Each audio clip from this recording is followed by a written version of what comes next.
Good evening and welcome to SAT TV's Channel 9 Evening News. I am Deslyn Joseph. And I'm Nisha Charles. And we are your presenters for the evening.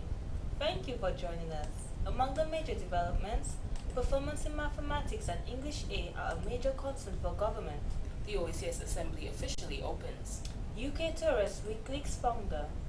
And in sports, Crossover and Hurricanes qualify for finals of Kubali Basketball League. Details of these and other stories after the break. Support local. Support SAT Telecommunications Ltd, the people's choice. Join hands with us. Come and sign up for your digital TV connection today. We got the sharpest, cleanest, brightest digital TV connection. No antiquated analog service, only pure digital and many new packages coming soon. With latest in sports, movies, children programming and much more. So if you have your flat screen TV and you want to see quality TV, join now. Sign up today for your digital television. Support local, support SAT Telecommunications Ltd, the people's choice. Thank you for staying with us. Now for the details of the news. According to the leader of the opposition, Mr. Hector John, the consultation with the PM discussing the election of the new president went rather well. Mr. John explained that Honorable Roosevelt Skerritt informed him a week before the actual meeting and things could not have gone any better. Prime Minister and I met to consult on the replacement of Dr. Nicholas Liverpool as President of Dominica. Mr. Liverpool will be leaving office very soon, and a replacement have to be installed very soon. The Prime Minister told me who he will be nominating. I will give him the opportunity to inform the public. I must say the meeting was a good one. He says he looks forward to working with the PM on that matter and whether he will support his nominee. Start on the right foot, move in the right direction as we look at the provision set under Section 19 of the Constitution of Dominica. So we expected to communicate with each other, and very soon we'll be moving in the direction of what we are going to do in terms of am I going to support his nominee. Mr. John indicated that he also nominated somebody else to replace the current president. He goes into further details. We also have a nominee that has given consent, and if we will be making that nominating that nominee, that individual down the road, but we're looking at ensuring that the process moves on smoothly and will be dealt with very soon. Mr. John believes things may be moving into the right direction in terms of electing a new president. We are moving in the right direction. I'm expecting more will be done as we go forward in terms of making more information available at the earliest, and so that I, as the leader of the opposition, I can seek advice. I can even give the Prime Minister some support and advice and question him, and let's see how we can have the right individual in the right places, and also fulfilling the requirements set under the Constitution. That is very important to me, and I believe if we continue to move in that direction, it will help in terms of the relationship between the opposition and the government and make it more healthy in the interest of the country. With the completion of Phase 1 of the Point Michel Sea Defense Wall drawing near along the refurbishing of the roads in that community, residents have high reviews for the project, which they are very open to disseminate. If you just fall asleep for a minute, you won't even recognize where you are sometimes, what part of the village you are. You know, so it's a big upliftment, it's a big improvement. The Point Michel resident says she feels great about the development that is going on in her community and would like to see more in the future, such as housing and interior roads rehabilitation. Ms. Stevens added that she is hoping that the government stays true to their promise of working to secure funds to get Phase 2 of the sea defense wall completed so the entire length of the village can be protected. I'm waiting for them to deliver. They promised to deliver, so I'm waiting for them to deliver. Mr. Angus Charles says he is pleased with the new development that is going on in the community. My name is Augustus Charles. And it is a great improvement by Point Michelle. Everybody who comes here from overseas appreciates the job being done. Mr. Charles says Point Michelle now has the #1 road in Dominica and is urging motorists to honor the traffic signs to ensure everyone's safety. Another Point Michelle resident, Mr. Ferdinand Frampton, says as long as it is for development, he will always welcome such changes, and he is of the view that development should not be measured by the government that is responsible for it, but how the citizens of the country will benefit from the development.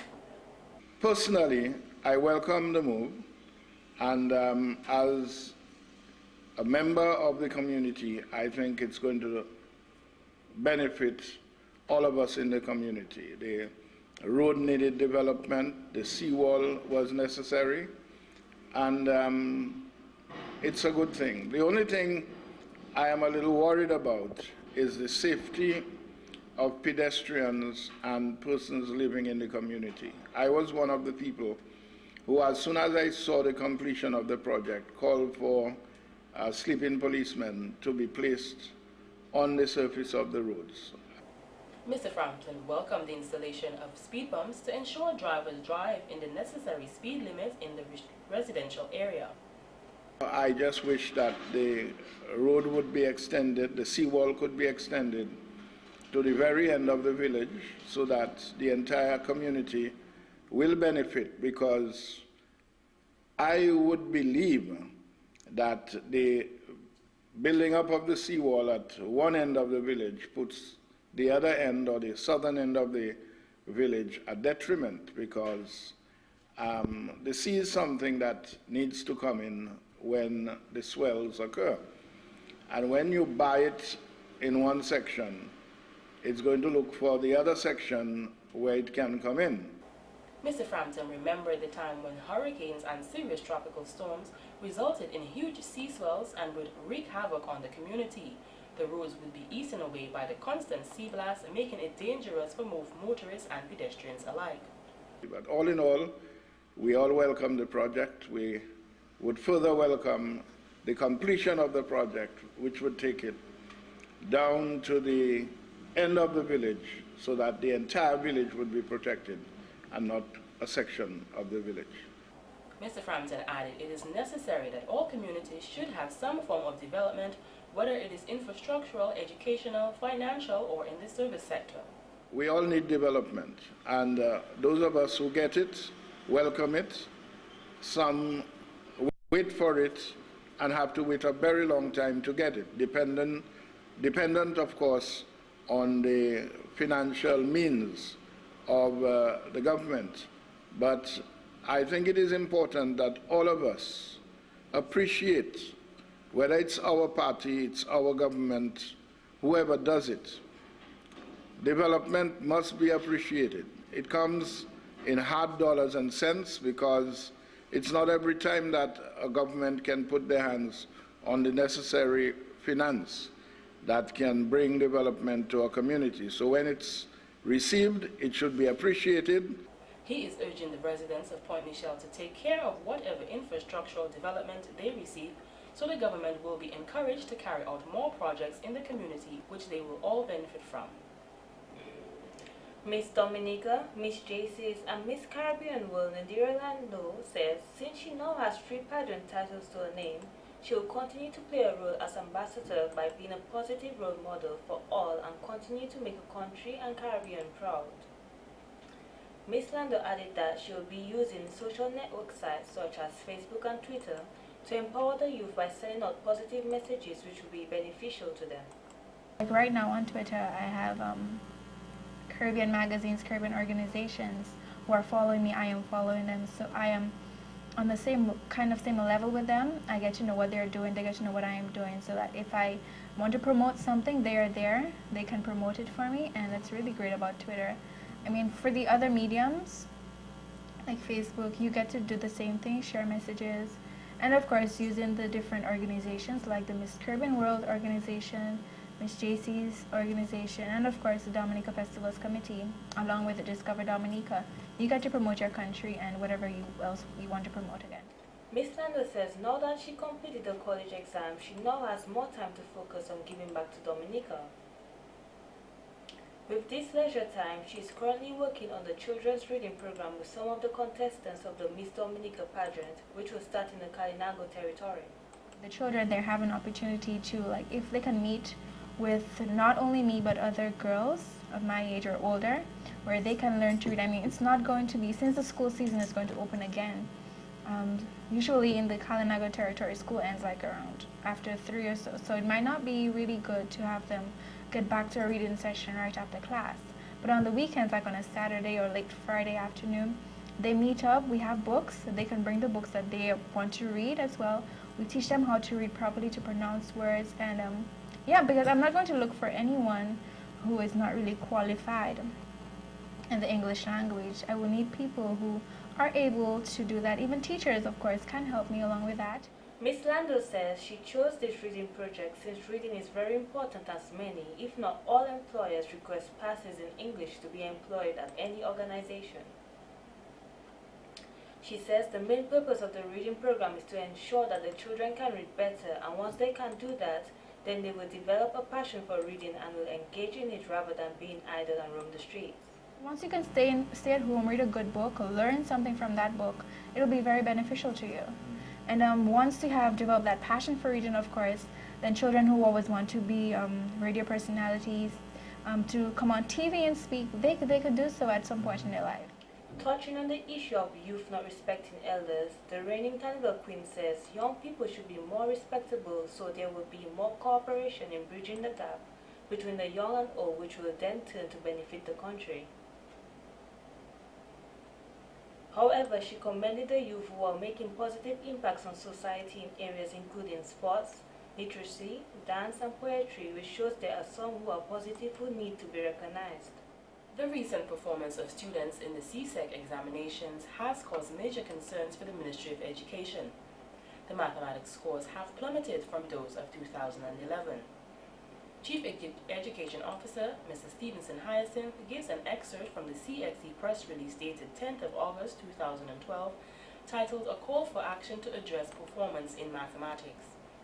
This year, 33% of entries for mathematics achieved grades 1 to 3, which are acceptable grades for CXE. This is a further decline in performance when compared with the last year's performance. In 2011, 35% earned similar grades, and in 2010, the figure stood at 41%.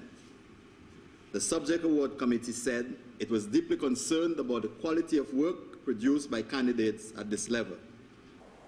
The Subject Awards Committee has called in on the region to address issues of teaching and performance in mathematics by recognizing its mathematics programs, supporting teachers' training, and facilitating access. Under the subheading of performance, Mr. Hyacinth says that the release stated that for 3 consecutive years, the overall performance has declined as regards to language. In relation to English, the press release states that after an upward trend for the last 3 years, performance in English A has declined significantly this year. 47% of the entries for English A achieved grades 1 to 3 this year, compared with 67% in 2010, representing a 20% decline. The subcommittee noted that this decline was most obvious in the summary and comprehension questions. Minister of Education, Honorable Peter Saint-Jean, says that at the secondary school level, numeracy is proving to be one of the weak areas for many of our students. The CSEC results show consistent poor performance in mathematics. Students' scores associated are indeed pointing to areas that we must give great urgency and attention to. I believe that the success of students is hinged on the teaching-learning process as far as it relates to the education system. He says the trend in these results is not limited to Dominica, but it is a global phenomenon. Needless to say that the Ministry of Education is already tackling this problem head-on. In fact, a component of the Dominica Education Enhancement Project is the training of teachers, which aims to improve the quality of teaching and learning in our schools. An important issue is the need for utilization of the competences and skills that will be developed and the supporting and enabling environment for application of best practices. As we seek to develop not only our students but our teachers across the island, the objective is to provide a cadre of competent professionals with appropriate knowledge, skills, attitudes, and perspectives. The ministry has gone further to tackle the problem at its very root with the primary education numeracy pilot consultancy. The purpose of this consultancy is to assist the Ministry of Education and Human Resource Development at the primary school level. This intervention will improve students' achievements in mathematics in the primary school system and reverse the current poor attainment levels that we see across the board. In court tonight, 45-year-old Roswell Riverside resident Mr. Ian Scotland learned a valuable lesson after facing Roswell Magistrate Kanya Judge. According to the facts read on the 13th of August, Mr. Scotland entered his mother's home, Miss Camilla Scotland, through the back door and stole motor vehicle parts amounting to $480.60. The items stolen were one gasket seal, one spark plug, and an injector, which were placed in a white plastic bag on the kitchen table. As soon as Miss Scotland realized that the vehicle parts were missing, she made a police report, which at that point Mr. Scotland was conjured. When the defendant was approached by a member of the police force, he replied, "I entered the house through the back door when my mother was sleeping, and I went to the riverbank and I sold it for a guy named Bernard." The following day, Bernard was informed about the report and he replied, "Ian came there with some vehicle parts and I realized he stole it from his family, so I kept it in my garage for him. After, he asked me for $5, so I gave it to him." Bernard then handed the parts to the officer before he was asked to come to the police station. He was released shortly. According to Magistrate Kanya Judge, Mr. Scotland has been committed to court since 1993 and has appeared at court twice already for this year. In addition, he has been in and out of Stock Farm prison and she feels like he needs to be taught a lesson. Mr. Scotland was sentenced to 4 months imprisonment. This has been the local segment of the news. Coming up next, regional highlights. This has been the local segment of the news. Coming up